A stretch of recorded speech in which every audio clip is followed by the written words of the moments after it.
Hi, my name is Anna, and this is the Well-Appointed Mystic. Today I was going to finally come out of the cat closet and share all of the cat-related tarot decks that I currently have in my collection. Right now my number stands at 6 cat decks. What can I say? I don't have as many cat decks as I have cats, so I have a ways to go, right? Seriously, if you've ever met me, you realize that there's no cat that I won't try to save, protect, or just snuggle, my cat or other people's. So it's not surprising that I have acquired this many cat decks. The funny thing is that I tend not to really use them. These tend to be more of collectibles for me, though I have actually recently used the Fantasy Feline because my husband specifically asked for it for a birthday reading, which I thought was really sweet. So he's just as big a cat goofball as I am.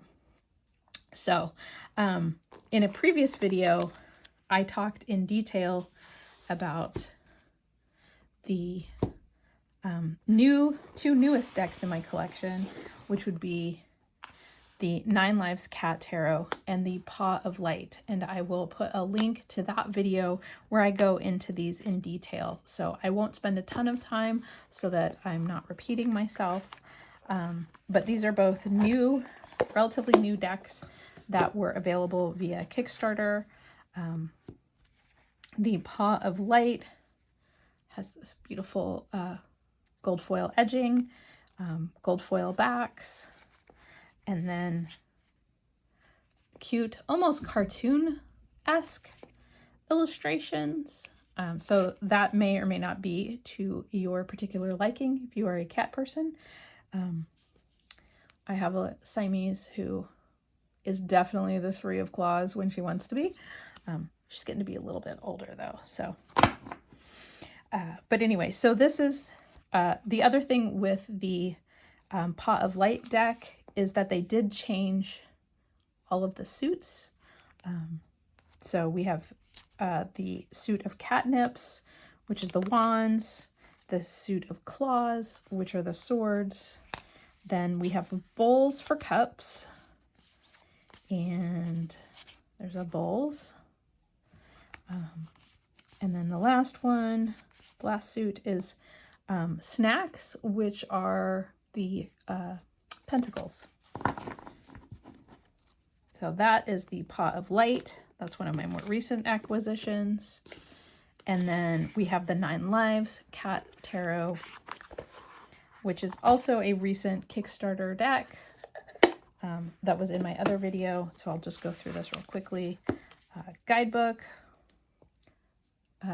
blue iridescent foil borders, Tiffany blue backs, and then this is a more painterly style, still very illustrative. It almost reminds me of like a gorgeously illustrated children's book. Very decorative borders. In the case of this deck, none of the suits were changed. It's pretty RWS in the minors. The majors tend to be more portraits of these cats with little details around the edge. So sort of cats who embody the spirit of these different ones. And I believe the creator specifically noted in Kickstarter that she used photographs of real cats, Instagram cats, things like that, as reference material for the individual cards. So there's the spirit of actual cats in these, which I think is great. They have pretty big personalities. Mine are just running around in the hallway. So I do my best, but they are pretty noisy. Okay, so next we'll talk about the Fantasy Feline. This was created by Christopher Lee. This deck was also a Kickstarter.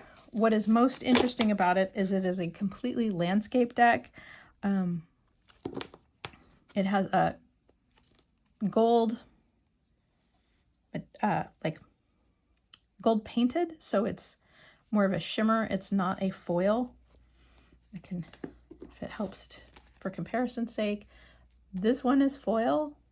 This is just gold painted, so it's a little bit softer, sheenier quality. This deck is linen texture and a pretty lightweight paper stock, which I actually prefer. I know a lot of people talk about like they want super, super thick cards. They want to be able to, you know, but if you're going to make a full-size tarot deck, if you make it in a nice, lightweight paper stock, I can actually shuffle it, which is, you know, for my baby hands, a big deal. So from what I understand now in reflection, some of the initial artwork did come from AI, and then Christopher Lee like retouched it, painted it, you know, fixed it up. So I'm not a fan of AI artwork, and I didn't know that it was AI until after I bought it. So I had a few weeks where I was like, I don't know if I want to use this deck. I don't, you know, I'm not a big fan of AI art, but these cats are so freaking cute. And from what I understand, he did do a lot of work to clean these up. He is an illustrator, but I think the AI part helped him to create this deck faster, without having to start from scratch and paint every single detail. So I'm coming around on this particular one. I don't know that I will buy any of Christopher's other decks at this point, if I know that he's using AI, and I have a little bit of an issue with it. But in general, this is just one of the most ridiculously cute decks. If you don't have hangups about AI, then I say it's worth purchasing. The nice thing about this deck is while it is treated horizontally instead of vertically, every single card is horizontal. So it's not like you're having to do any of this kind of nonsense. But I mean, look at that face. So that is the Fantasy Felines. I think it's a really cute deck. It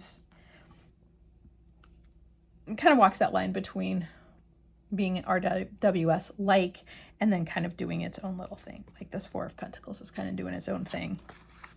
But the Seven of Swords definitely feels like RWS. So anyway, so that is the Fantasy Felines. Despite the AI part, I'm a fan. I like it. It's cute. So next up is, this is the Cats Rule the Earth. This is a mass market deck. I forget the publisher, but when I saw it, I was like, oh, this will be great. It's all done in earth tones. It'll be great for like the fall season, August, September, October. It's got little cat skulls on the back. I have trimmed this deck because it was very large. I mean, I guess it wasn't very large. This is a full-sized, so I just trimmed it down basically by that much, so that I could handle it a little bit better, because the cardstock, while matte, is a little bit stiffer than sort of a Llewellyn deck. So it comes with this lovely little guidebook. I'll also mention, I did paint the edges sort of an ochre color to match like the grays, sort of a warm gray. The book is pretty nice. There's what you would expect, about a half a page for each card, and I believe there's even, yep, a half a page for the minors as well, just not as big a photo illustration for each one. There's little keywords and a reversed meaning if you do reversal readings. It's just it's a sweet little deck. I'll flip through these real quick so you guys can kind of see. Since it is illustrated, It may feel a little cartoony to some people, but it also very much reminds me of the styling of the RWS, and a lot of the cards are quite similar to an RWS, just with cats. But I love the Chariot. So it's not a very expensive deck, so it is something that I think if you wanted to pick it up just to fill out your cat card collection, you certainly could. But the warmer tones definitely make me want to use it in the fall and winter months, and less so in the spring and summer where I'm looking for brighter, more vivid colors. This was also, I think, the very first deck I ever edge painted, and you can see like, oh, I didn't have my technique down, so it got a little messy, and I debated whether or not to buy a new copy because I had tainted it. But I realize now that it's just part of its charm. And since I did trim it, my baby hands can shuffle it. So that is the Cats Rule the Earth deck. I have two more to show you. We'll go to the Soul Cats, which I had not been interested in purchasing until it was pointed out to me that the artist, Adam Ohlers, is also the artist on the Three Trees decks like Oak, Ash, and Thorn. And I was like, insta-buy. Like, I will buy it because I really like his artwork. I really like the things he's done. This is a Llewellyn deck. Pretty sure it's Llewellyn. Yeah. Llewellyn, who makes the giant books. Lisa Robertson wrote this book. And the more I've read it, the more I kind of have mixed feelings about sort of how some of the interpretations were done. But it's such a pretty deck, and it does have a different perspective. And I feel like that's probably what I need to embrace, is Lisa's perspective on the cards and also how Adam painted them. So I will put the guidebook over here. These are some of my favorite card backs of all time. That cat eye is just, I'm there for it. So the styling, again, different from the Three Trees decks because this is a classic Llewellyn cardstock. So it is like a semi-gloss. The cards are very bendy.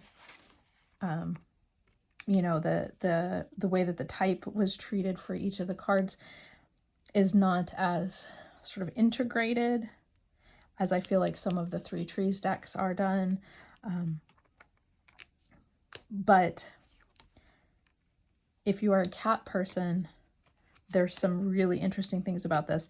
So one of the things I've heard other people talk about and is mentioned in the book is that some of the cats are, I mean, the idea of soul cats is that some of these are almost more like fey creatures than they are house cats. So I think particularly in the major arcana, they tend to be more fey-like, where in the minor arcana, they tend to look more like house cats.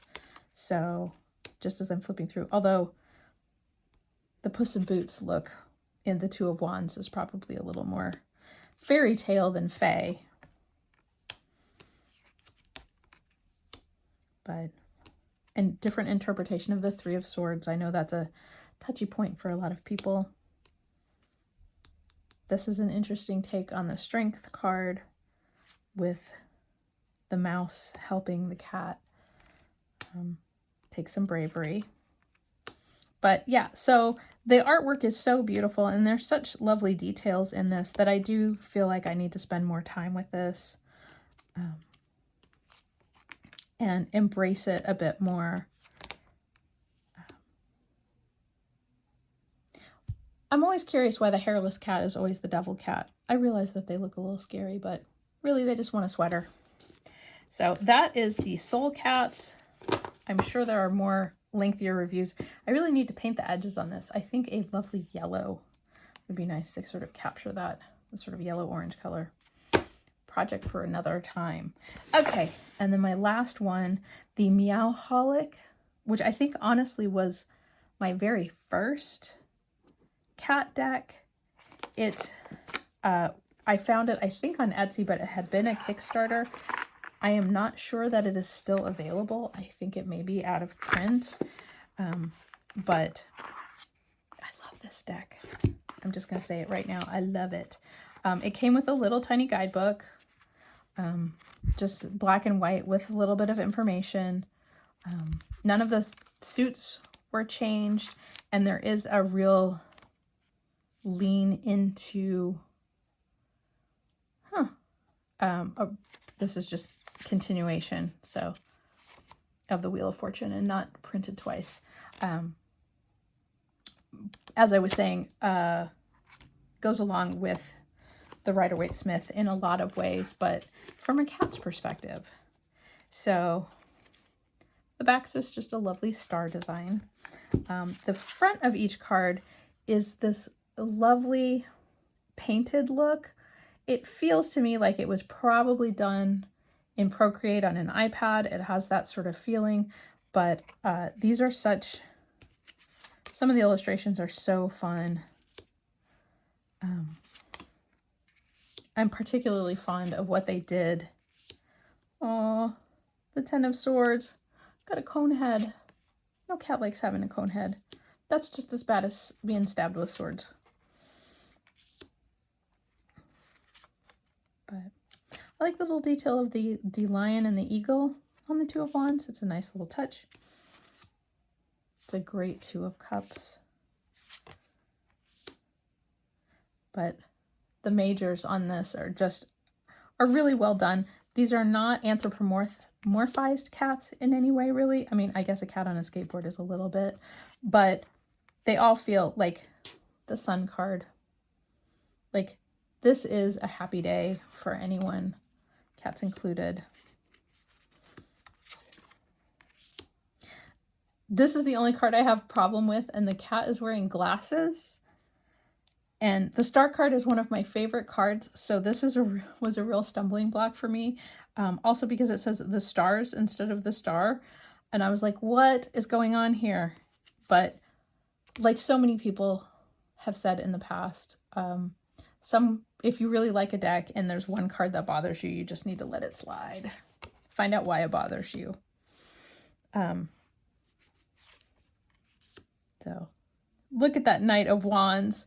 That is a cat leaping off furniture. Love it. The Eight of Pentacles. What's a cat really good at? Catching mice.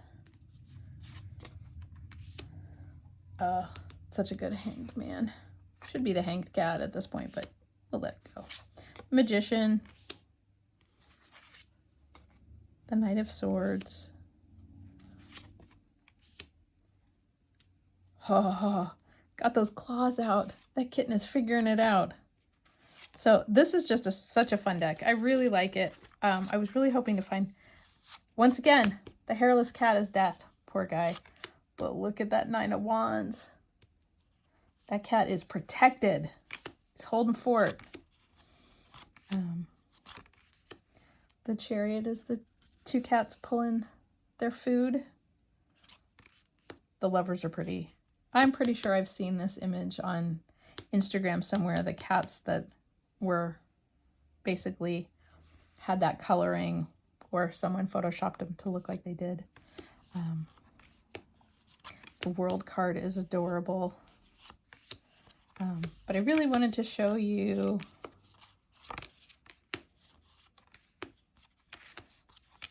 this is a deck where the Tower card has ended up being one of my favorites. Let's see if I can find it.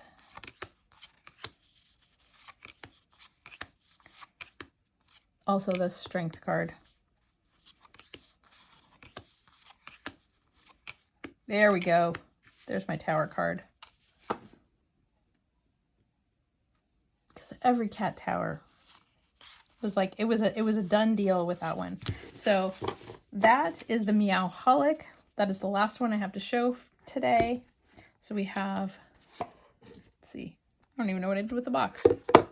Meowholic, the Soul Cats, the Fantasy Feline, the Cats That Rule the Earth, the Paw of Light, and the 9 Lives Cat Tarot, if I could pick that up. So yes, my cat habit is immense. Do you have any themed decks that you collect? Are you a cat person or a dog person? Are there good dog decks? I know that one of the issues that people often mention is that they really want the dog deck to be all the same dog species as their dog, or that they want their dog to be their favorite card in the deck, and that doesn't always work out that way.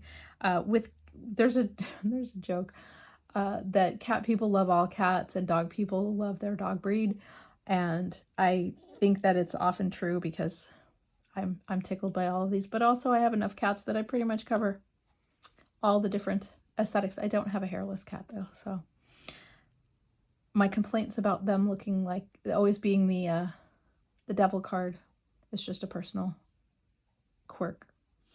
So anyway, thank you so much for watching this video. I hope you enjoyed seeing a plethora of cat decks. I will have links to all the decks that are still available in the description. Please like, subscribe, leave me a comment. Thanks so much for watching my video, and I will see you again soon.